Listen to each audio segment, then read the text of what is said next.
Hey, everybody, this is God. Reborn, this is part 0 of what Deku was raised by Daylight. Raised by Daylight. Well, let me give me first where we start this video. On months last week, on Tuesday, you saw I post the week very early. I was didn't realize I forgot that there was Monday. I mean, Thursday. And another thing, I'm gonna change over my YouTube skills. On Monday's video, like with Corin, be a post or also first be also a post, also a gaming video. You saw what game was it? It was this game. So it goes, and I'm going to do part 2. So, anybody don't know about Dead by Daylight? Watch YouTube, and we going to watch it.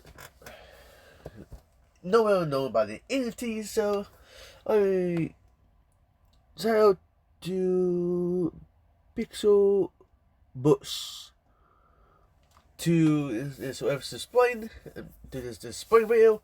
So let's begin. Survivors and killers. Welcome, friends and foes, survivors and killers. Let's sit around the campfire together and talk about Dead by Daylight. Specifically, the entity, the being at the center of Dead by Daylight's web of suffering.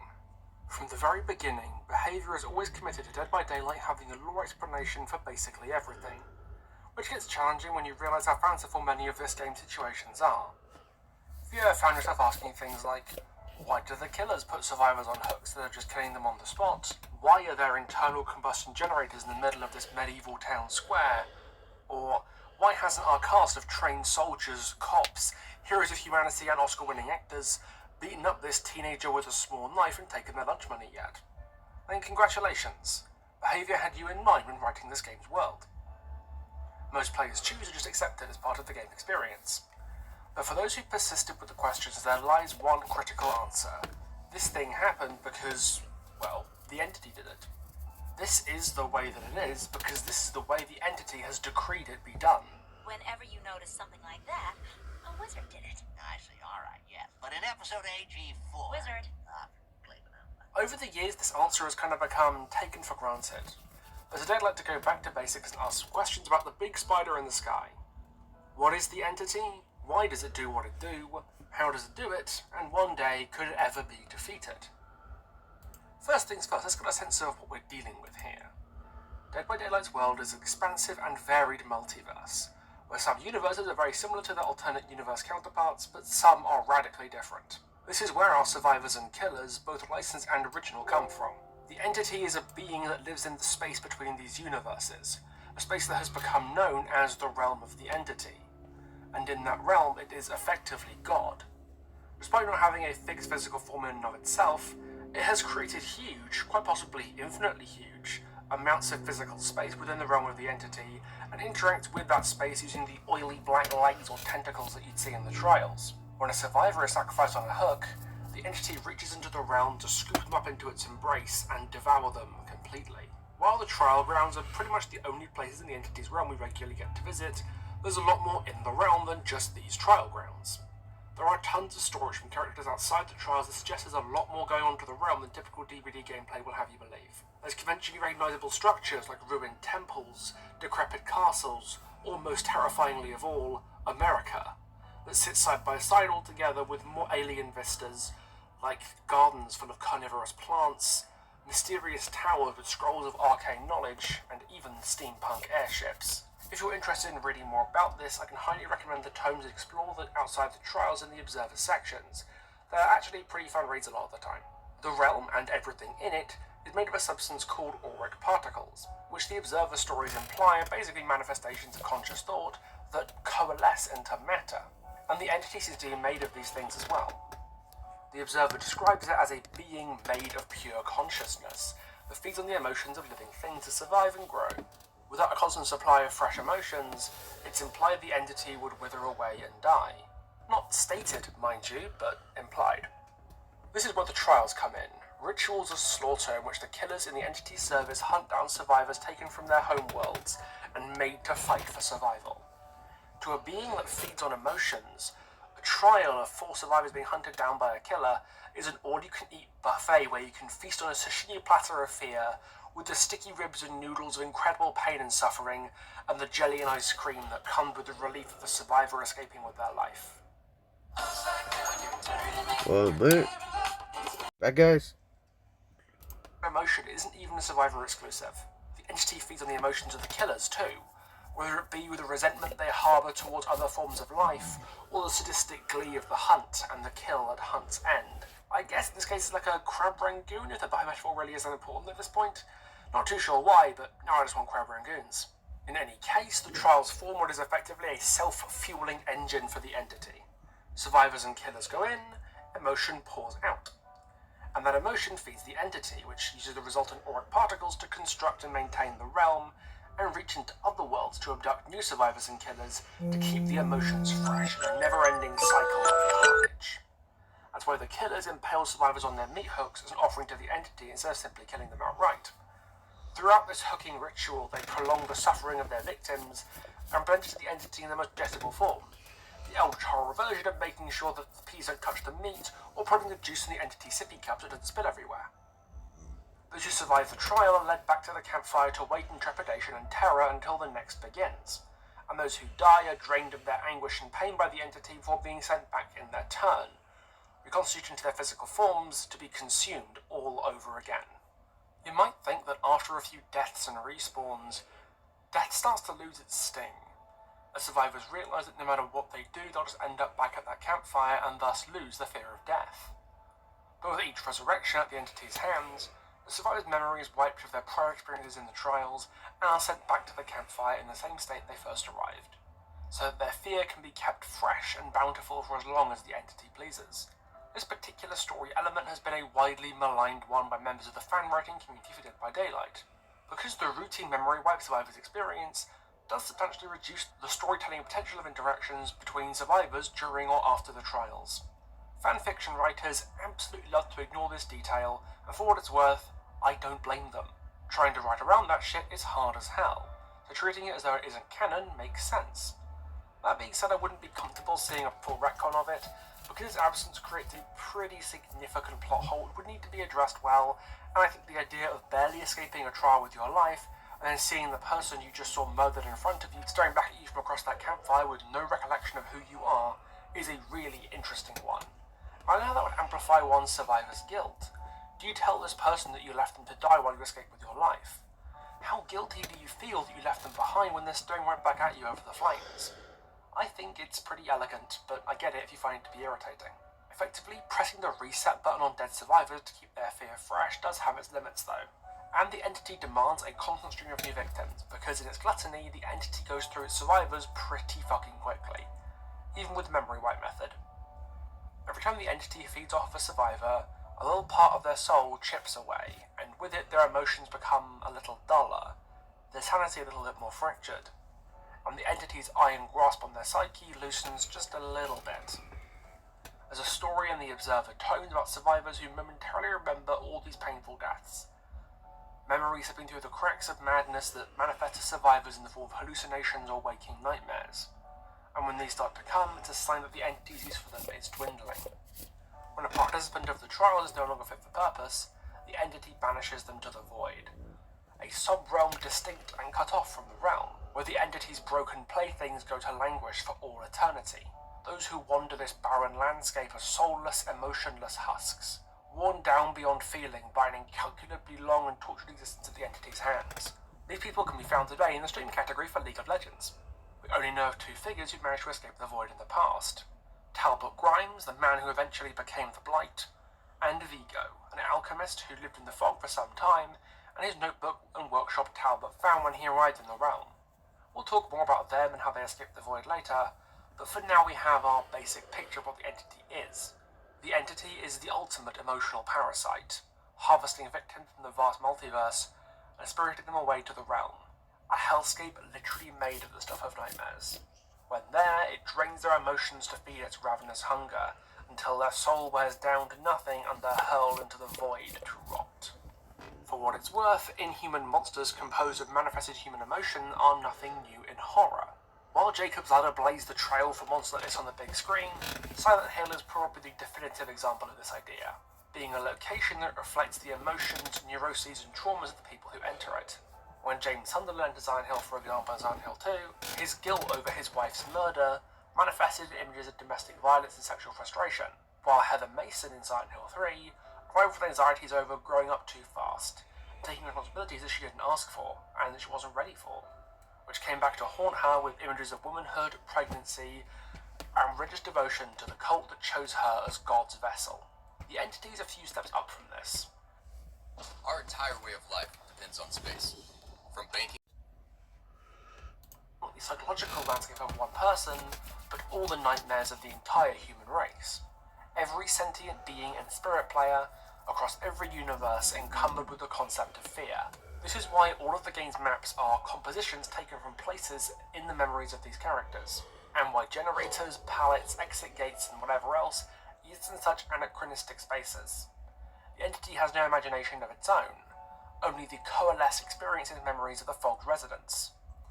As such, it doesn't know what belongs where. It doesn't know that generators don't belong in medieval villages or alien planets, and probably wouldn't care if it did. It abducts and bastardizes the memories of those it's captured because all it truly is a reflection of us as humans, with no real identity or imagination of its own. It's a logical belief then that such an incomprehensibly vast and eldritch being would be functionally invulnerable in its own domain, a god in its playground of the realm with all else within utterly at its mercy. And to some degree, that is correct, but the reality is a bit more complex than that. And to fully understand the weaknesses of the entity and to ask ourselves if it could ever truly die, we need to look at the man who came closest to finding out. Our former companion in the archives, the alcoholic-in-chief, the Observer. I did my own video on the Observer a little while ago, and if you're more interested in the character himself, I'd advise taking a look at it. But today we'll be focusing on his musings on the entity's nature and what we can learn from his time in the fog. Those who don't know, the Observer was a resident of the entity's realm, who lived in his own tower outside the entity's grasp. His tower was full of arcane artifacts and technologies, the greatest of which was a device called the Auris, that allowed him to shape the auric particles of the realm into physical objects that allowed him to travel through the memories of fogged other residents like turning the pages of a book. He did this for multiple reasons: to pass the time, but also to understand what he could from the memories of others, to see what they knew and experienced of the entity's involvement in their lives, and contribute in some way to a great plan that he had. Somewhere in the memories, he believed he may find the secret to the entity's destruction. The key to the Observer's safety in the realm can be found in the Auris, which gave him the means to construct his own shelter from the monsters outside and keep himself sustained in isolation. But not just anyone could use it, and how he was able to do so showcases some of the entity's limitations, even in its own domain. The Observer was trained in the use of the Auris on his home world Terra Primus, from a universe where humanity is rather more enlightened than us mere mortals, and as a result the denizens of Terra Primus have more control and insight over the multiverse. The Observer cites something called the Trinitarian of Creation, which asserts that thought and feeling can be consciously manipulated and channeled together to create physical objects, and if done on a large enough scale, change the world materially. The Auris focuses these thoughts and emotions like a magnifying glass focusing the sun's rays, so the Observer can carve what he needs from the auric particles to build the realm up. At least for a time, this seemed to be able to keep him safe. Every so often, the entity sends killers or other monsters from the fog after him to try and flush him out, but he always fought them off, using the Auris and the occasional golf club. If there can be such a thing as a weapon against the entity, the Auris is pretty much it. With sufficient training, a user can create defenses against the entity even on its home turf. But sadly for anybody not on Team Eldritch Nightmare Monster, the Auris has for some reason stopped working, and the Observer has disappeared. As of Tome 12, he's vanished from the story completely, and a bunch of newcomers have stumbled upon his tower, which has come to be known as the House of Arkham. But just because the Auris is broken doesn't mean that it can't be fixed or another one can't be built. So, is it beyond imagination that someone else could take it up and defeat the entity once and for all? Hell, if the Observer had the power to save himself from the entity's predations, why couldn't he use it to actively fight back? Truth be told, I don't believe the entity is quite that vulnerable. Despite having the power of the Aorus, the Observer lived in perpetual fear of the entity, and his attempts to find a way to destroy it seemed more like desperation. The final panic of a man with nothing else in his life worth living for, and it didn't even really work. Maybe if he was given it more time he could do it, but the reason I'm not convinced can be found in Tome 5, Sanitas Alionis, where he's at the end of his rope and attempts to commit suicide by jumping off of his tower, only to wake up in his bed as if nothing had happened. And this begs the question, why would the entity go out of its way to save him if he was anywhere near close to actually stopping it? Napoleon said, after all, never interrupt your enemy when he's making a mistake. And I'm pretty sure turning yourself into strawberry jam at the bottom of your tower does count as a bit of a mistake. The entity let him keep living because it knew the Observer wasn't a real threat. Because it got more value from perpetuating his emotional anguish and desperate despair than it risked by letting him keep working, let's be totally real, it let him live for fun. The Observer was the entity's plaything, allowed him to keep his hope for as long as it could, simply because there was no reason not to. It's shown in Tome 11 that the last thing the Observer saw before going missing was a party, a collection of aberrations and horrors convening in his tower for a celebration before closing in on their erstwhile host. I think this is the entity's final celebration of the crushing of the Observer's hope. Far from the circumspect analytical mind he used to be, the Observer at this point is unkempt, neurotic, and barely able to hold himself together. His value as a fresh source of emotional pain is all but gone, and the creatures at the party finalise the fact that everything he's done has ultimately been for nothing. It is my belief that the Observer, drained of his sanity, optimism, and will to fight back, has all but lost his soul, and thus the entity cannot feed on him anymore. If you were to ask me where the Observer is now, I guess he resides in the void, where all the entity's other broken things have been ejected, with all his efforts to overcome the horrors of the fog ultimately coming to nothing. The Observer stories frequently use metaphor and abstraction to leave many story elements up for interpretation, but I think the Observer's failure to make a scratch at the entity's strength is a result of its nature as a reflection of humanity, specifically the frustratingly human characteristic of fear. The Observer claimed it grew stronger from worlds rich in human ignorance, but to that I'd say, what is ignorance except the fuel that stokes the fires of fear? We fear what we do not understand. We fear that of which we are ignorant. And this creates a mild issue when you're trying to kill a being made of ignorance and fear.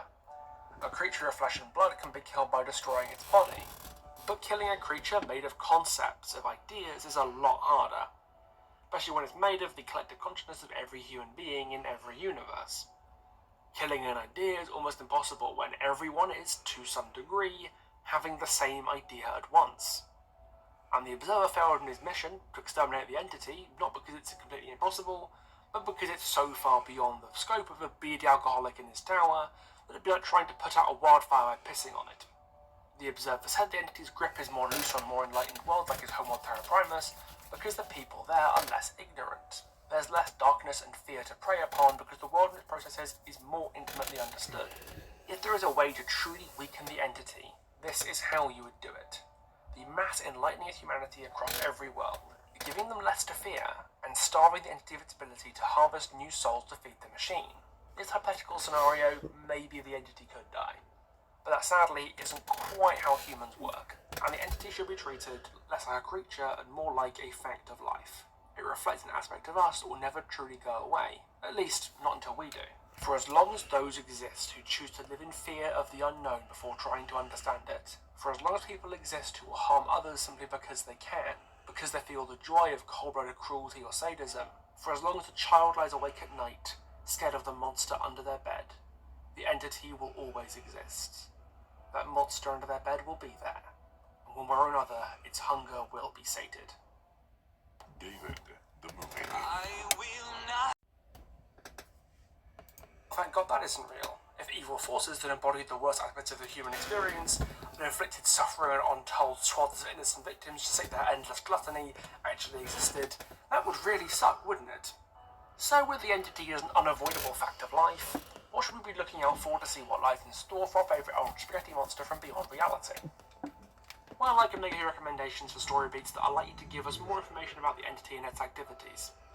The first being the entity cult in operation on various worlds known as the Black Veil.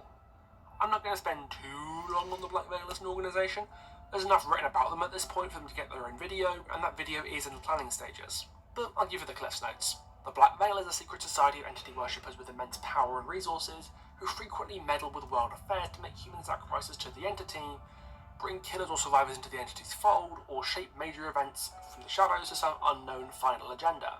They are present in the backstory of several killers and survivors so far. The twins, the Blight, Felix, Elodie, the artist Jonah, Hattie the Dredge, and DBD's fictionalized version of Nicolas Cage all have had direct contact with the Black Veil or its representatives, and others such as the Doctor, Vittorio, and the Plague also have tangential or implied connections with the cult. If we're getting new entity-related storytelling from a new character's release, chances are this will involve the Black Veil doing the entity's bidding in some capacity, and we should keep our eyes open for more Black Veil content going forwards. The other main recurrent way that the entity manifests in stories these days is through the overlaps, tears in reality that bridge the gap between the real world and the world of the entity, typically in places that are once sites of great emotional turmoil. While normal people just write sensations such a tear can create as just bad vibes or maybe a haunting or a curse, individuals sensitive to the entity like Hattie Core, Michaela Reed, or Carmina Mora can see or even open these overlaps, and when they're disturbed, things can sometimes come through. That's where Hattie's scars come from. There's been tons of stories so far that have shown monsters from the fog or even killers like the Oni and the Trapper that have stepped through into the real world, and Hattie has fought some of them off to escape with her life before. The overlaps seem to be a pretty hot-button story topic lately, and I'd be surprised if we didn't learn more about the overlaps and some of the new stories to come soon. The Black Veil and the overlaps are the two most likely entity-related story elements to come back in the near future, but there's a lot that we could and should keep an eye out for. The behaviour seems to have intentionally left available for a comeback. The Pariahs are a great example here. The Pariahs were a group of young people whose parents met up on Dire Island, a former hub of entity activity, and all became orphaned when the parents were taken away by the Black Veil and the entity. Felix and Elodie were two of these young people, but we know the group numbered at least 5 people, so it's 3 Pariahs at minimum unaccounted for in the story. We haven't had a new Pariah since Elodie 3 years ago, but there's every chance a future survivor or even killer will fill out that number, so I think it's worth watching out for. For what it's worth, the parents themselves are part of a group called the Imperiati, who are meant to be this anti-Black Veil organisation who've pretty much gone silent since Elodie's Law. Unlike the Pariahs, I doubt the Imperiati are going to come back on their own though, since they only really exist as a footnote to the Pariah stories, and if they're going to get featured at all, it's going to be as a background to the Pariah stories, in the same way that they're just a background figure in Elodie and Felix's lore. Unlike the Black Veil, who have their sticky fingerprints all over history, the only thing we've seen the Imperiati do is disappear. So I think it's safe to say that after 3 years, they're probably about to take centre stage. Let's say nothing of the possibilities of minor characters who already exist, like Saku, the Bear Designer, or Otto Stamper, taking a more central role in events, or the return of older, missing characters like Vigo, the Observer, or even Benedict Baker. DBD's a 7-year-old game now, and it's had plenty of characters and ideas that is left to reuse later. But I have no expectations for any of them really, so I guess we'll wait and see. So far we've had one major lore event where the entity's nature has been more thoroughly explored, the Hallowed Blight, the former annual Halloween event for DBD, which documents a time in which the entity's growths blossom into strange orange flowers called pustular flowers. These flowers secrete a special serum that has otherworldly properties, and its implier is this pustular serum that allowed both Vigo and Talbot to escape the void, possibly even allowing Vigo to escape the realm itself. Talbot attempted to replicate Vigo's formula with his creation of Compound 34, a concoction that ultimately turned him into the Blight, but his experimentation continues to this day as the serum is tested on more and more residents of the fog. Where we should be looking for seasonal event storytelling has changed since the Eternal Blight back in 2020.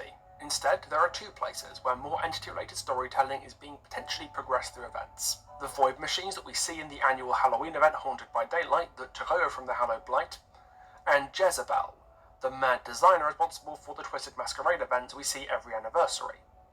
For this current Halloween event and the last one, survivors have harvested void energy from generators as giant void holes have been carved into the realms themselves, but the actual impact of that narratively is unknown. Maybe we'll see more in the event tome this year, but for now I think our best bet for a new Blight-style progression of the entity's story will probably be found in the Mad Designer. GFL2 is a game that combines the strategic As she's known, has appeared in several tome stories so far as the person who organised the masquerade. Has everybody wished the sweet darkness, which I'm assuming is the entity, a happy birthday every year, and may well have been behind the observed disappearance, which would make sense since he seemed to vanish in the middle of a party. We even know that behaviour has some semblance of what she'd look like, since she's the one holding Dwight's mask in the key art for the Twisted Masquerade. So if we're going to get more entity lore explored with the release of a new killer in the vein of what the Blight did, I suspect the Mad Designer will have something to do with it. I'm not making any promises, mind you, this is purely an educated guess, but I'd say keep an eye open for the anniversary in summer 2024, because if I'm right, then we'll be playing witness to whatever plans the entity and Jezebel have in store for us then. The entity is the being in the centre of Dead by Daylight's grim and grisly multiverse. Its influence felt in every dark corner of every world where fear of the unknown is allowed to fester. It is literally the stuff of nightmares, a dark mirror of the human race that will exist as long as we do, siphoning lives away into its deadly gains and wringing them of their souls before discarding them when they had nothing left to give.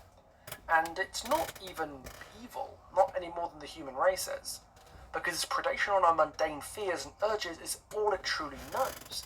It's a force of nature, a force of our nature. And while individuals might endure or escape it, those people can easily be replaced. And the shadow that it casts over the lives of the few who make it out will never truly go away. Death is not an escape, but even outside the fog, life after the entity doesn't make you any more free. Well, I hope you people really liked my video on the entity. It's definitely been a long time coming.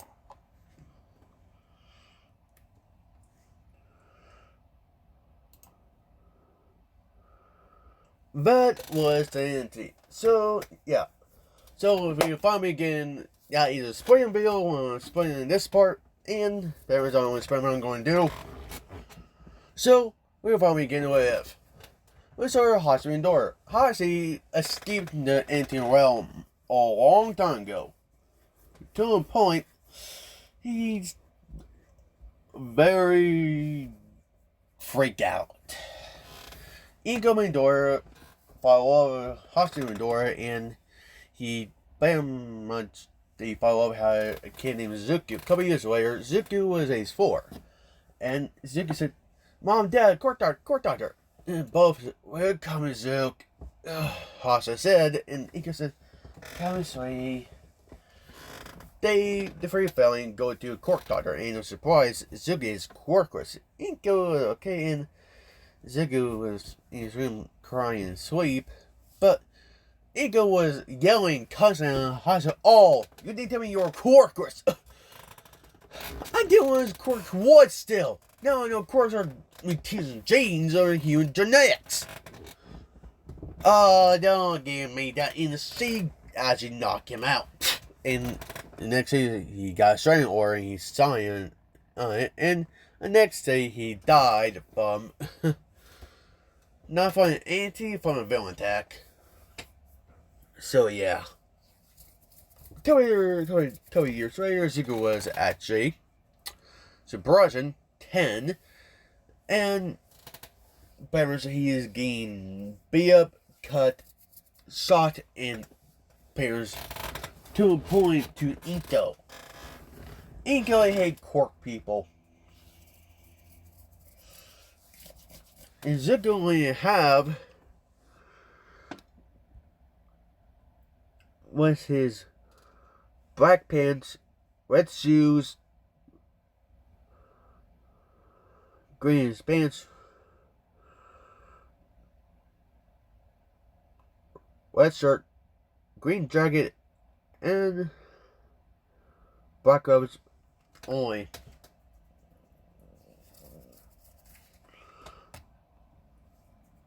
So Zuko was very or very much. You want to say freak out to the point, and on sign we pull me to the empty. The empty said, "Trapper."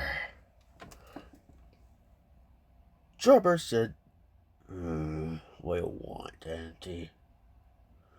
You know I am busy killing, you know this. I know." Oh, one thing, one thing before I continue. Unchanging one character's backstory is very much the Huntress.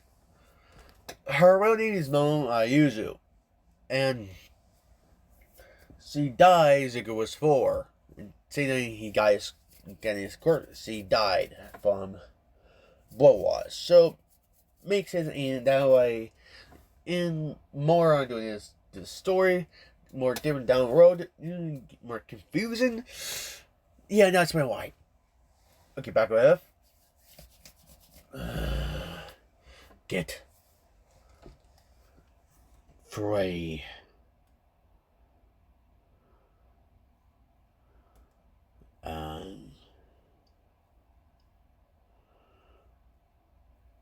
Michael.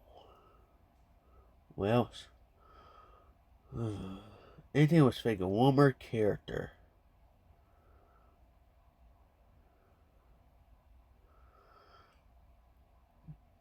But he got a perfect 1.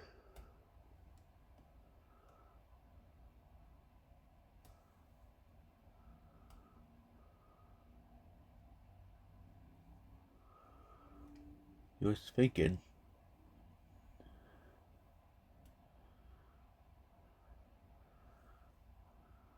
The doctor. They went to my academic universe. They see Trevor see when Zuko bit through. So Frey see he was shocked and he was Zuko besting. The doctor helped Zuko up to, but Michael saw and stabbed her straight into and Trevor cut her health. Michael said sideways what I'm going to do. Frey said,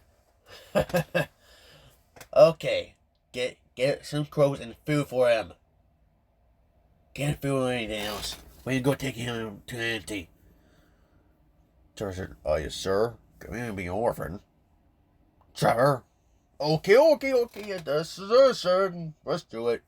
So they actually got Zuko out there and got 2 bags. 1 bag was food supply and another bag was clothes and milk supplies.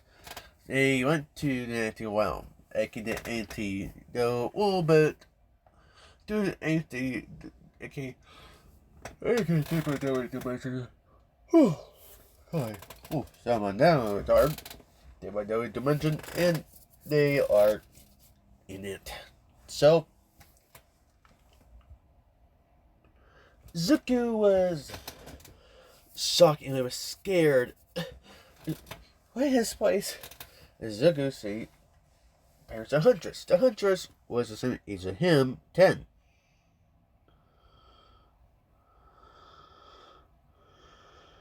Oh, the Biomon's killers were there. The second one. Only the killers, non-survivors. Anything asked.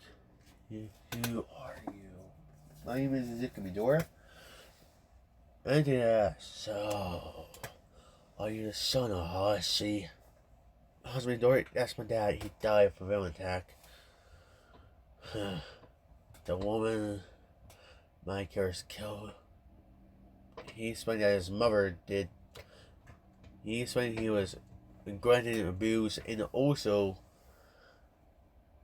getting stung because of belly. He was homeschooled too.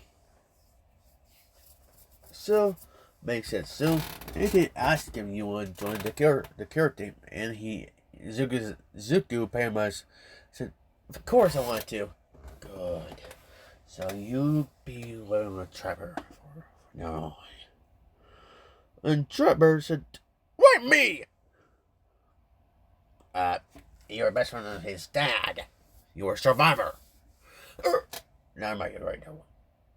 So, don't push it. Fine. After that, Zuko was having fun. Zuko was slowly getting used to seeing his new fire of the mask. Well, it's not a hockey mask. It was kind of a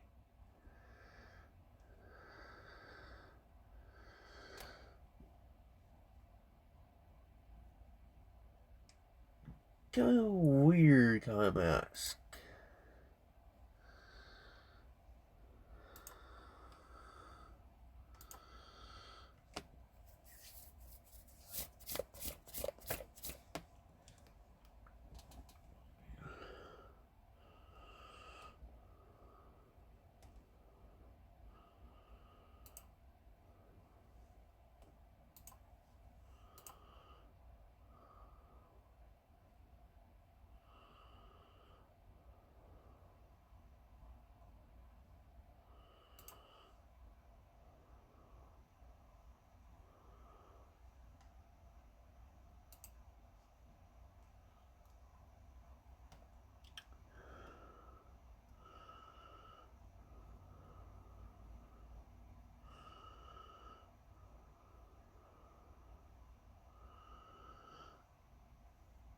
It was this mask was kind of skull's look with some sharp teeth and that.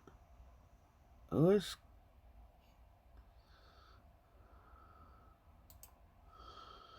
kind of weird.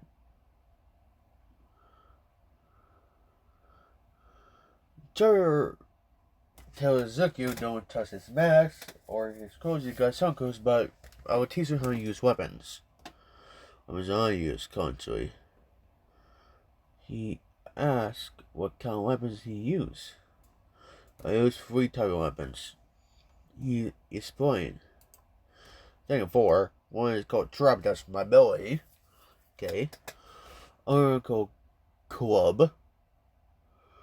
Another called pain. Final. Got another one called boy club. Don't worry about. But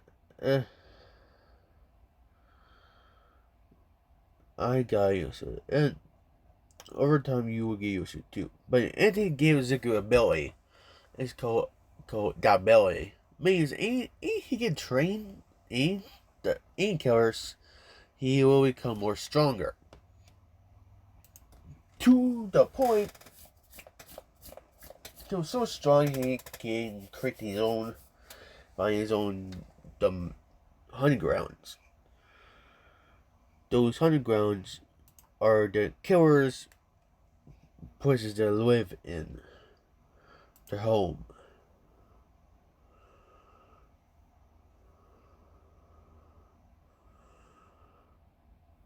So yeah, Zuko Pirates was okay, and Char explained that. So the first record was kind of weird. He sleep good.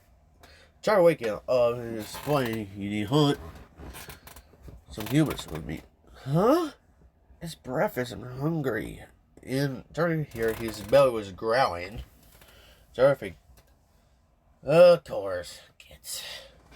So see, he makes some breakfast. Whereas he got like candy, canned food, and chips.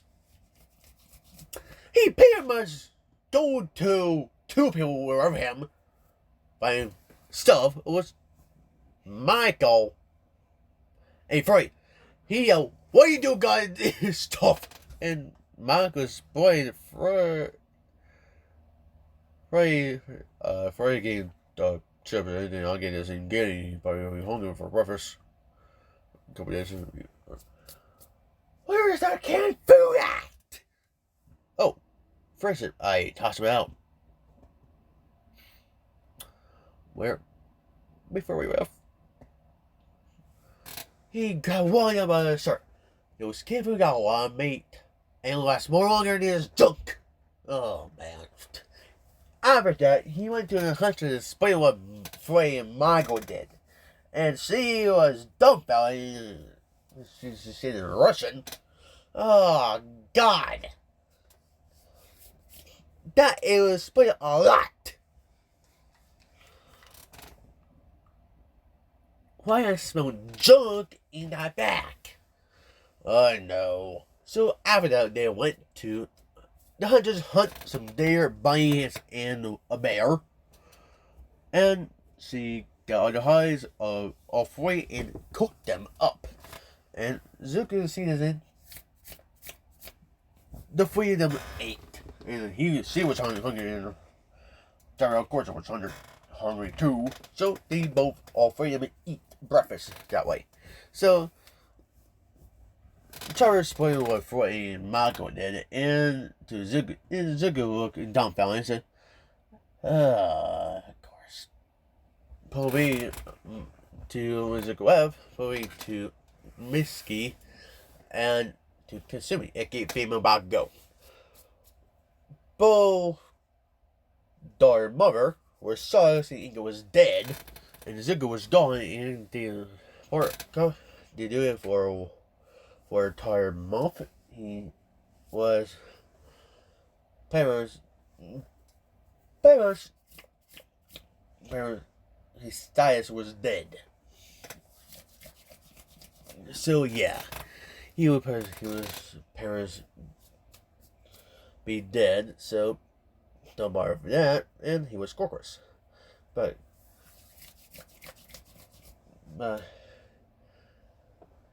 basically, what's up? But Kasumi was very sad. See, they had a crush on Zuko. I didn't care he was Quarkus. That's why I him. Basically said, "Hey, it's okay." And there was no body, so Inga was dead, and the only thing that was up about Zuko was a jacket, a black jacket of Zuko. He was wearing his part. He put that engraving, and the parents' cops. You want Zuko's stuff. Basically, no, Zuko was a nice kid, and Inga was their mother, so he did see it. I want Zuko to do her stuff, not Inga's to do her. And the villains, they care, the heroes go her a lot. So yeah. Probably back to Zuko. Zuko was okay, and he was trained a lot. He trained with very much Trapper, Whips, and the Whips he was his very much his weapon. He measured his Billy, was Billy.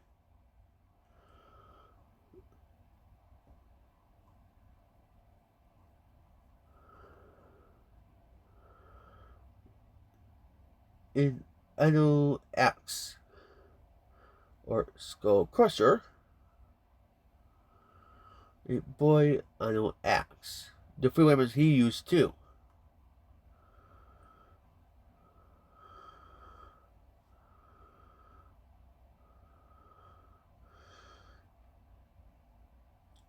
His boy, his ability can also he could do his ability, but he can only do a short time with his bell he used. So he only wore those. He's both hands and were only those 2 billion. Master those it would take a while. So yeah, but Hillbilly wanted to teach him too, but both said no for a reason. Both said, Trevor said, Hillbilly, I know you want to do it, so no wait, he's so 10 where he turned 12. So 2 years passed, he is 12 down. And Hillbilly was training him finally. Same as the nurse, Michael,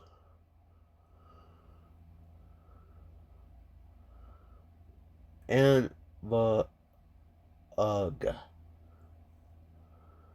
also, the Hillbilly was finally to use his chainsaw and also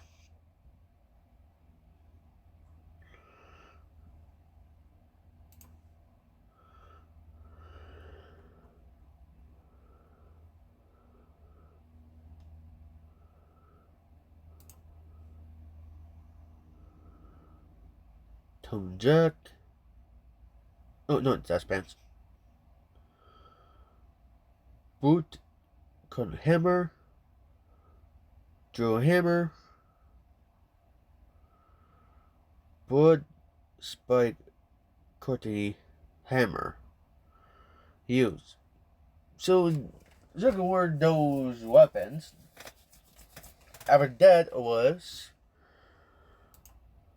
Zuckerward, the chainsaw ability also. Now, the nurse was kind of unique.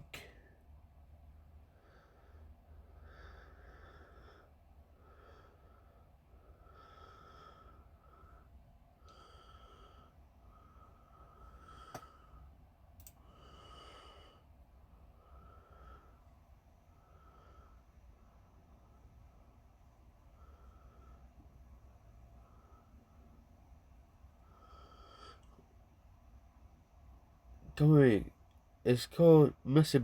Last Breath. It was going to he can make mess now. And anything he can think of. But right now he didn't use Miss Potions. And it was kind of unique for Zuko. So it was Bone Saw and full Bone Saw. And the boy Bone Saw he's using. That was he going need the nurse got a miss ability.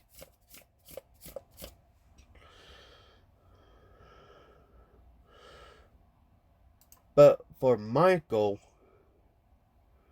was very different.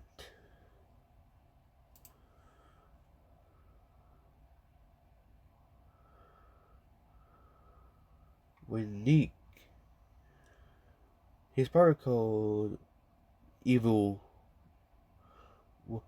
in when Barons got 3 stages. How much he killed, he become more evilness. For Zuko, this was hard to master. This power was very hard to will.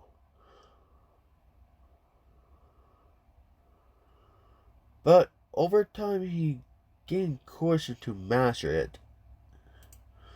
It was tough, constantly tough on his mental mind. But Char always makes sure he can do it. And Mago teaches the kitchen knife and Boy Blade. Only 2 weapons that he has. So, yeah. Finally, Zuko going to the hug.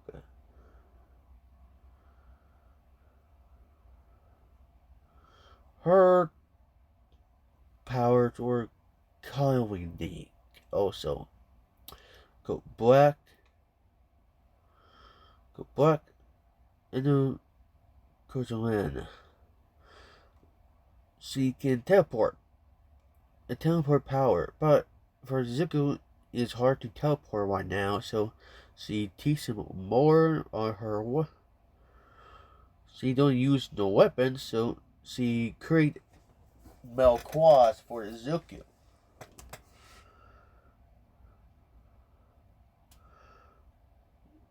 And he always continues his Melquas to Boy Melquas. Yeah, for Zuko, he need to have a little iron one down. And Zuko was happy, and he carried these weapons in. Well, no, he got a weapons chest next to his bed at home. So, and Zuko was having an okay life on now. To what end, this is in a part 0 of Deku was raised by Debo Dilly. Like, subscribe, and comment down below. So, bye!